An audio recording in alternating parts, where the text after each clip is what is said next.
The Publisher's Desk with Damon K. Jones takes you behind the headlines of Black Westchester Magazine, the leading voice for Black news and culture. The Publisher's Desk offers authentic perspectives you won't hear anywhere else. Join us for compelling discussions that dig deeper the mainstream media and amplify the voices that matter most to our community. It's Black Westchester Magazine's The Publisher's Desk, the news with the Black point of view.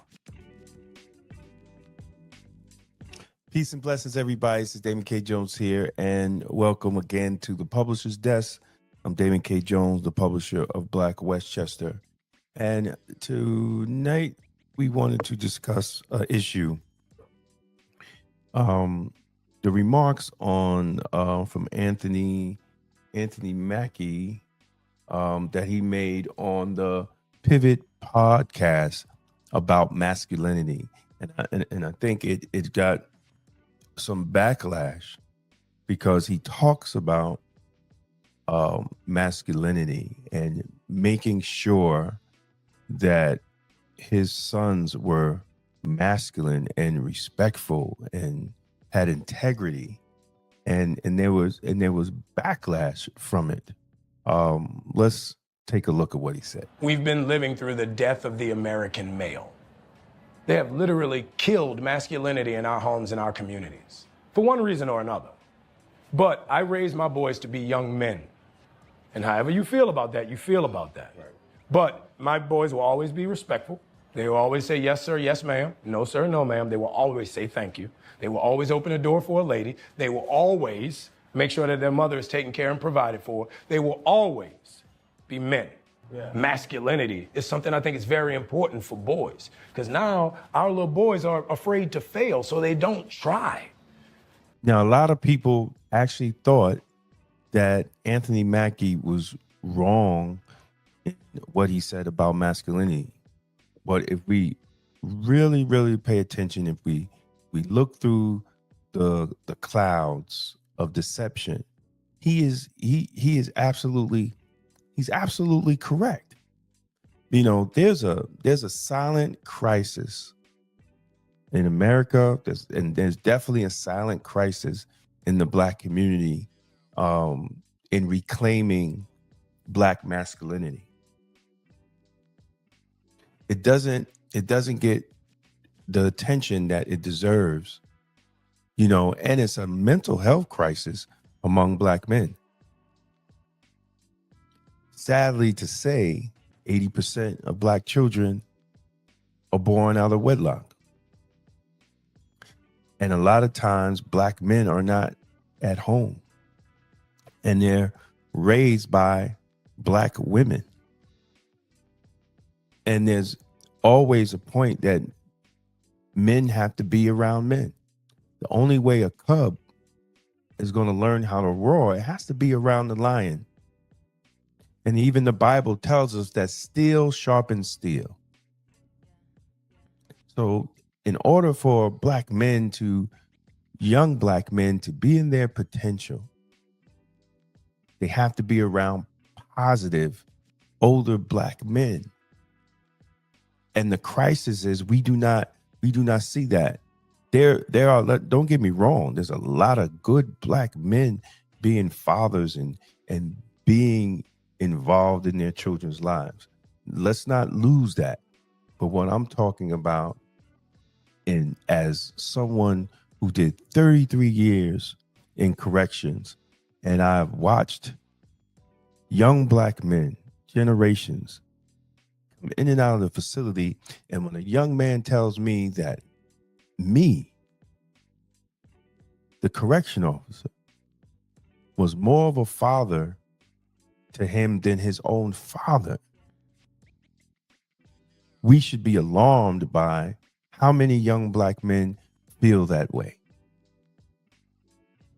The numbers are alarming, but it only tells part of the story. We often focus on access to therapy and medication, which is important, but there's something deeper happening to the mental health of our young Black men. This isn't about healthcare access. It's about identity and purpose. What is meant to be a man in today's society? For generations, Black men were pillars in their communities, leaders, providers, and protectors. But over decades, something fundamental has changed. Many Black men today are struggling with depression, anxiety, and profound loss of purpose. The question is, why? Let's talk about what's really happening. For decades, Black men have been caught in a cycle of dependency that strips their core values from self-sufficiency and leadership. Instead of being raised to take charge of their futures, many have been conditioned culturally to rely on external systems for survival. When manufacturing jobs disappeared through outsourcing and automation, it didn't just change the economy, it transformed families in the Black community. These jobs once allowed men without college degrees to support entire households. And when they vanished, so did a critical path to manhood for many. I remember living in Westchester County, New York. We had General Motors. And many Black men helped their family get to the middle class going to work in General Motors in Tarrytown, New York. And the fact of the matter is, the Black middle class was built off of General Motors in Westchester County, built off going to factory work. And now that the numbers don't lie, and now that we don't have those type of jobs in Westchester County, the Black middle class have shrunk. And when the Black middle class shrinks, and Black males are not at the house, we have issues in our community. And that's no lie. The expansion of welfare programs conceded the removal of Black fathers from their homes. No lie. Without strong male guidance, many boys grew up internalizing a passive mindset, believing their destiny is controlled by systems rather than their own efforts. In our schools, young Black boys are often encouraged to be complicit instead of competitive, followers instead of leaders.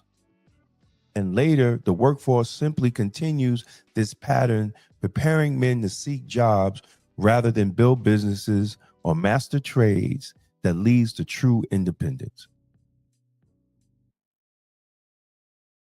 But there's something really deeper happening. Beyond the economic dependency, there's been an erosion of masculinity itself. The very traits that build resistance and strength, leadership, discipline, emotional control are now often labeled toxic rather than essential. Many young men that are raised without fathers inherit emotional instability instead. They struggle with lack of tools for mental fortitude.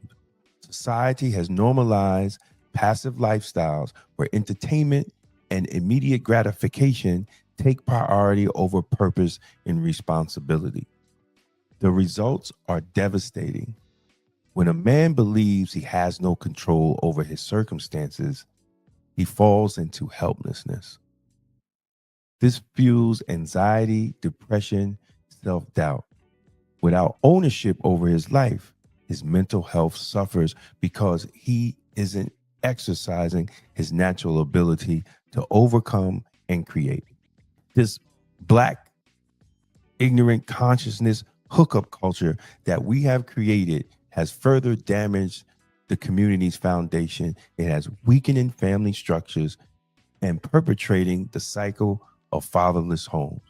A man without purpose, strength, and discipline is bound to suffer mentally, and then sometimes they pass that off to their children. But listen, instead of doom and gloom, we must recognize the problem and understand that there's a pathway forward, and it begins with reclaiming what has been lost. If Black men are to escape this crisis, we must reject dependency and embrace our natural masculine strength. It's nothing wrong with being a masculine black man. And I get it, brothers. Sisters got all the jobs. Sisters got all the education. You got to have this and that to date somebody. Hope is not lost. There is a way forward. And it begins with reclaiming what has been lost. If black men are to escape this crisis, we must reject dependency and embrace our natural masculine strength. Here are 5 practical solutions to address the mental health crisis facing black men by focusing on reclaiming masculinity and independence. First, we must build financial independence through ownership. We have to create pathways to business ownership and wealth building rather than employment. This includes entrepreneurship programs, especially for black men, teaching practical skills like real estate investment, trade mastery, and business development.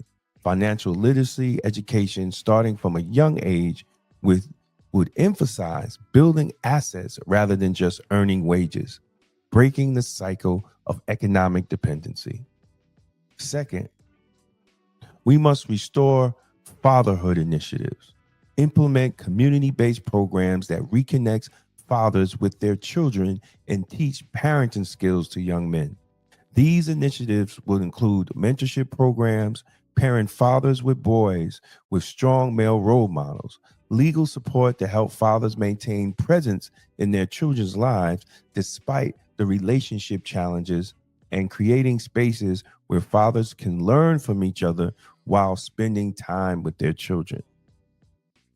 Third, we have to develop the Brotherhood of Accountability Network. Create structured men groups, focus on mutual support and accountability. These networks would include regular meetings where men sit and set goals and hold each other responsible for progress, skill sharing sessions where successful black men teach others their expertise, and community service projects that allow men to lead by example while giving back to their neighborhood. Fourth, we must cultivate masculine resilience training.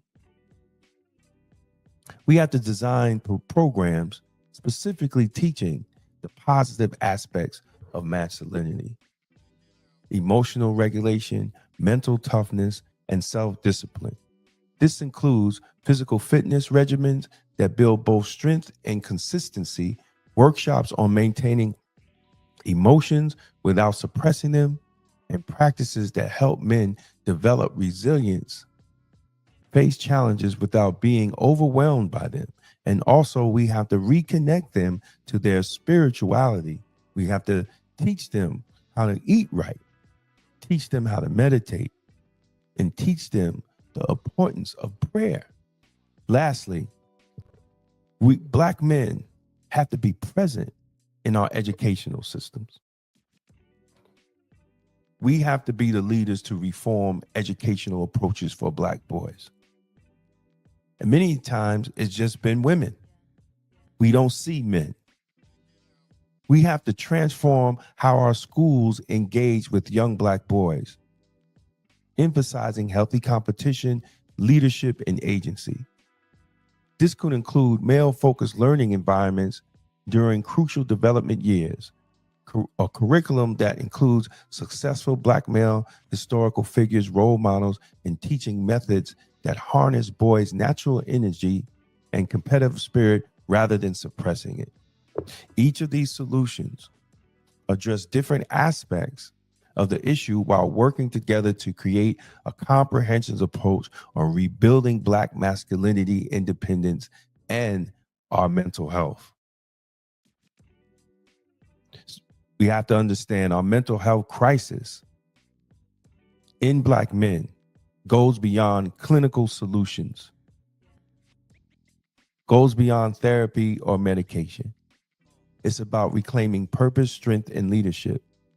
The path forward demands individual discipline and collective commitment. We understand a man with purpose power, self-reliance is a man that cannot be broken. It's time that we reclaim masculinity not as something toxic, but as a foundation for stronger families, stronger communities, and stronger minds. If this message resonates with you, share it, join the conversation in the comments. And also importantly, start making these changes in your own life.